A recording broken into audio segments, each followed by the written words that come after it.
Hi, good morning. This is a reflection on lesson 302 in A Course in Miracles, and it says, "Where darkness was, there is only light."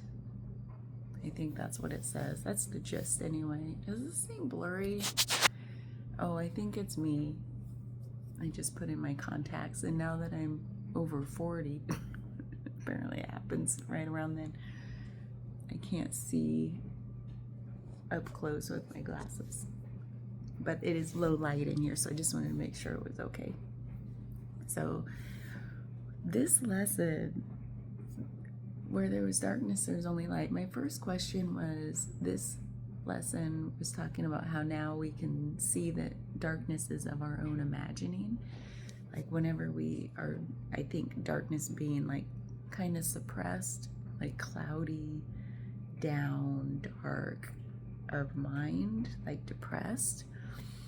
And however you take depressed to be, it doesn't have to be clinically or medicated, just like depressed, suppressed, whatever that contracted feeling is, where it's like,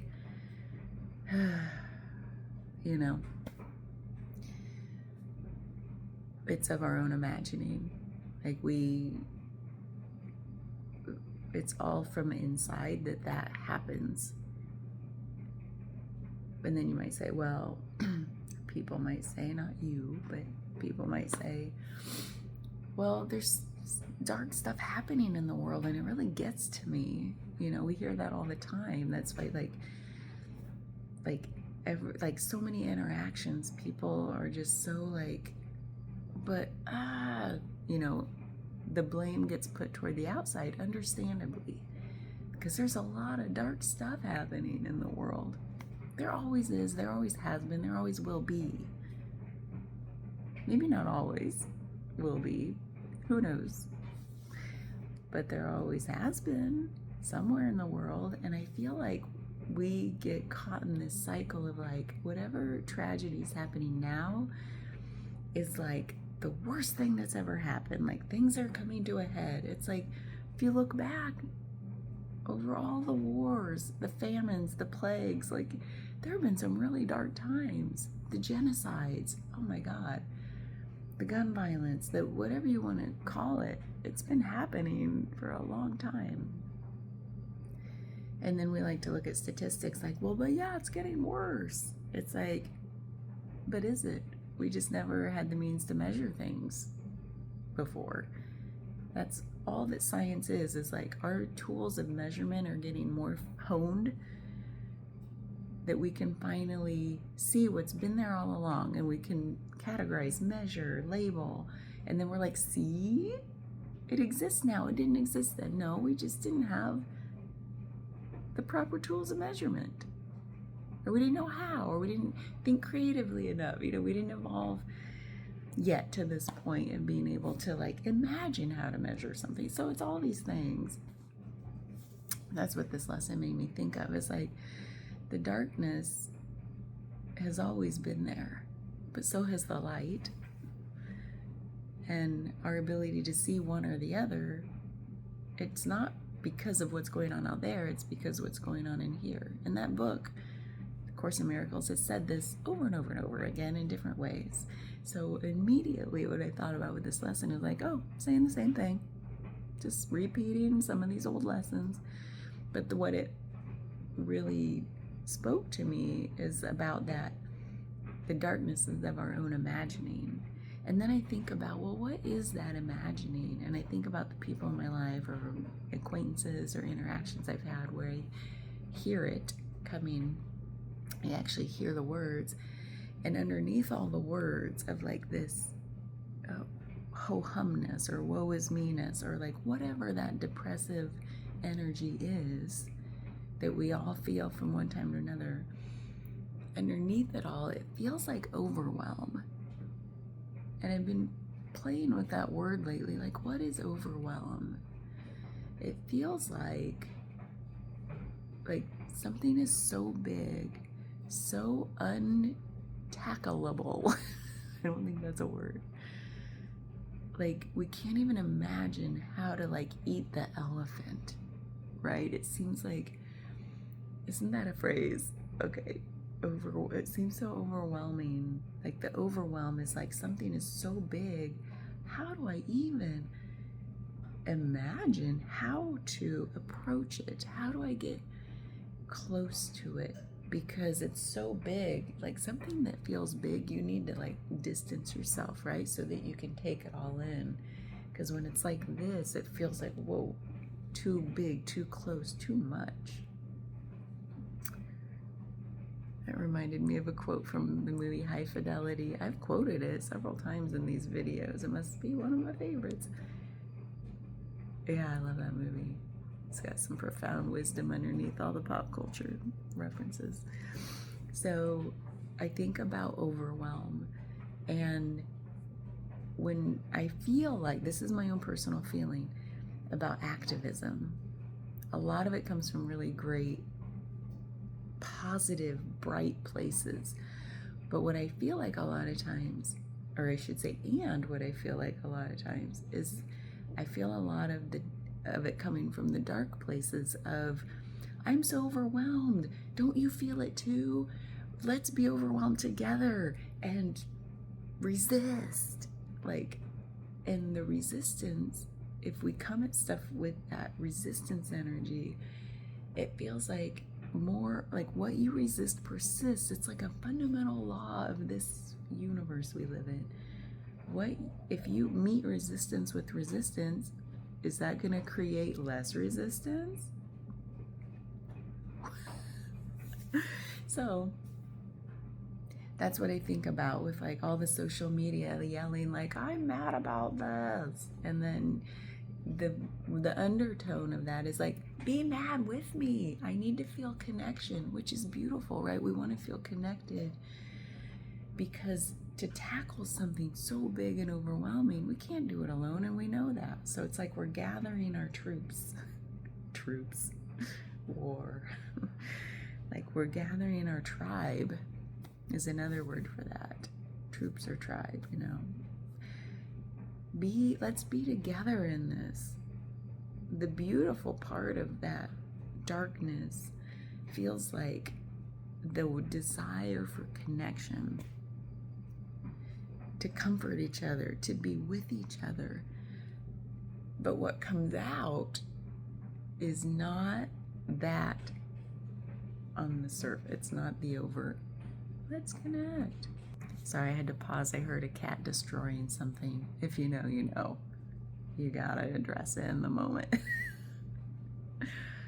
But whatever. We're in this phase of life of like, fine, we'll just get rid of yet another piece of furniture that you've destroyed. We're at the point now where like, I'm laughing. I'm like, I laughed and I broke down laughing last night. This is related because it's been this feeling of overwhelm for my husband and I, of like, this cat is destroying everything we've brought into this house systematically, one piece at a time. Last night, he like peed on my purse. I had to take everything out of it, smell each item. Everything that smelled like, luckily it was a thick purse, so it was just contained to the outside. But I'd take everything out. There they are chasing each other. But, so this whole feeling like, oh God, yet another thing, another mess to clean up, another thing he's trying to destroy. But we don't understand the why behind things.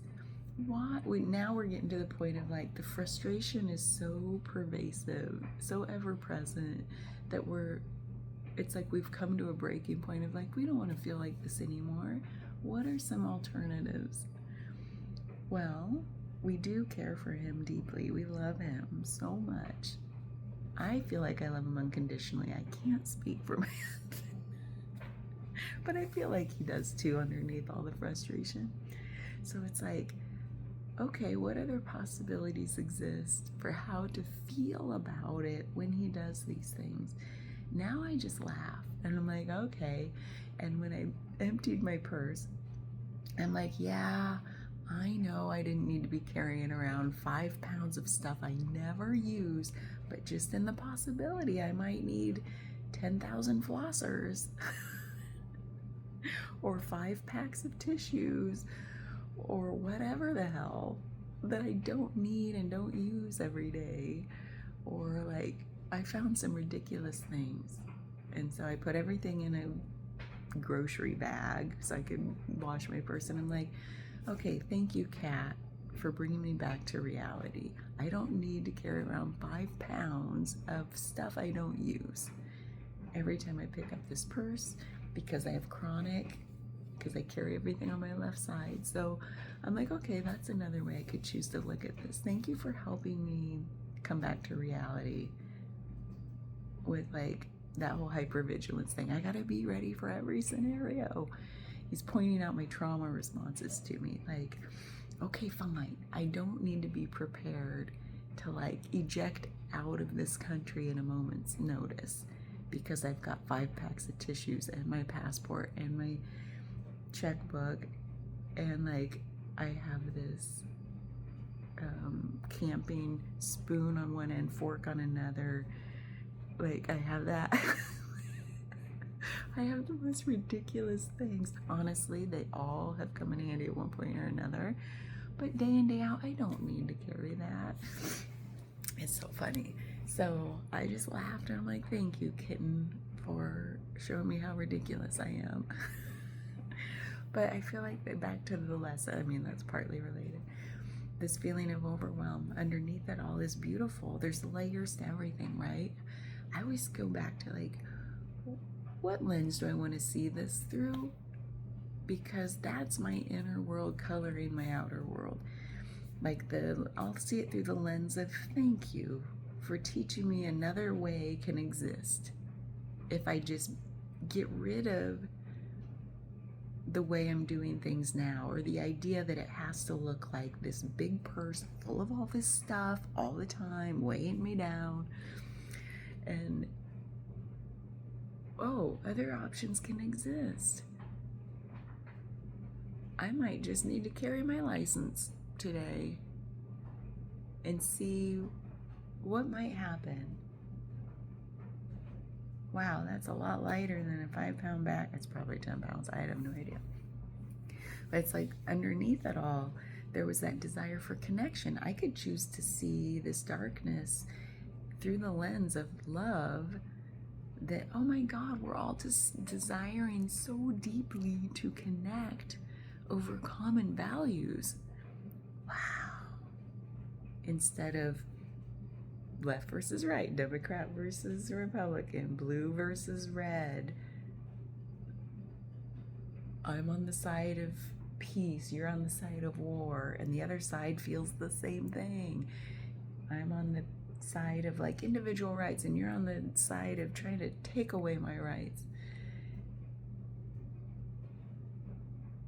Everybody's right for their own personal truths, their own personal glasses, lens they're looking through. And it's all out of this desire, I feel like, to just connect deeply over shared common values, because that's a sense of safety and belonging. And that's all we really want, right? Our hierarchy of needs. I just want safety and belonging. And when I look out at the world and it looks dark and unsafe, I'm going to look for my peeps. Like, I need some safety and belonging. But in social media, especially, we yell into the void, and it doesn't come out as like, hey guys, let's connect in a safe way where we can all feel like we belong. So that's what this lesson did for me. It was like, make me really look at all the layers. This is the one. This is the one. He's just half feral still, I swear. He's just a feral little baby. He's a little baby. He just wants safety and belonging. So anyway, I could go on and on about this lesson, but that's where it took me. I feel like there was one other thing, just like yesterday. There was one point, and by the way, it never did come back to me that I know of. It smells so good, like a cat. So, let me pause a moment. Oh, this was the other thing. This is hilarious because I feel I'm having deja vu from very early, like one of the first 10 lessons. I may have brought up the whole elephant thing. Remember when I said it's like how to eat an elephant? I'm having deja vu to one of the first lessons where we talked about this, where back to perspective and like how you're viewing something. I love that analogy, or this old story. I don't know where it comes from. By the way, I realized how bad I am at like repeating stuff without quoting the source. I feel real bad about that sometimes. And sometimes I'm like, who cares? Who cares? Like if I say something awesome and you don't quote me, that's fine. Just share the awesomeness. But then I also realize the value of quoting people, so my apologies. Like I really do want to get better at that.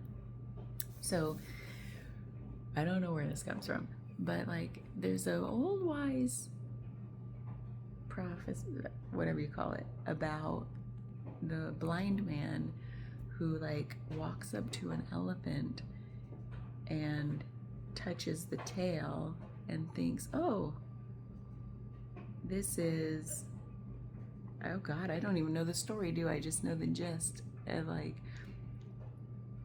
this tail, like this is a rope, or like walks up to the trunk and then another and touches the trunk and thinks it's something else, and then but no one can see the whole, like it's an elephant. Is that how it go? Oh my God, I'm terrible. I can't even tell you the story, let alone who first said it.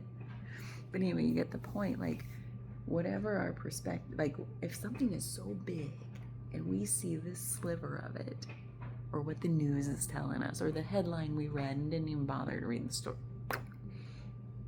like, oh, that's what it's about. Is like my inner world says, I'm reading something or I'm seeing this big overwhelming thing, that's what it's about. I'm scared they're going to take away my rights, or this is like, I can't even tell it's an elephant because it's so big and I'm so close, but I can touch this tail and it feels like just like a little rope. And I'm like, hey guys, come look at this rope. Like, this is not the right story, but you get the point. So I love that because it reminds me that, like, how close am I to a situation? And like, what is my limited viewpoint of this thing? It's probably much bigger than I can even imagine. And this situation came about from a myriad, like, issues, cultural considerations, interactions. Like, there's so much we don't know about how things come about, like these massive problems we see out in the world. Why do we presume to think we even know a sliver of an issue? All we see is like, how is my safety and belonging being threatened by what I perceive? And that may or may not be true, an actual threat. So that's what it made me think of too. Okay, I'll be done. This guy needs some attention. Yeah, you. He is a sweet little angel baby who likes to destroy everything we own. Don't you? Yep.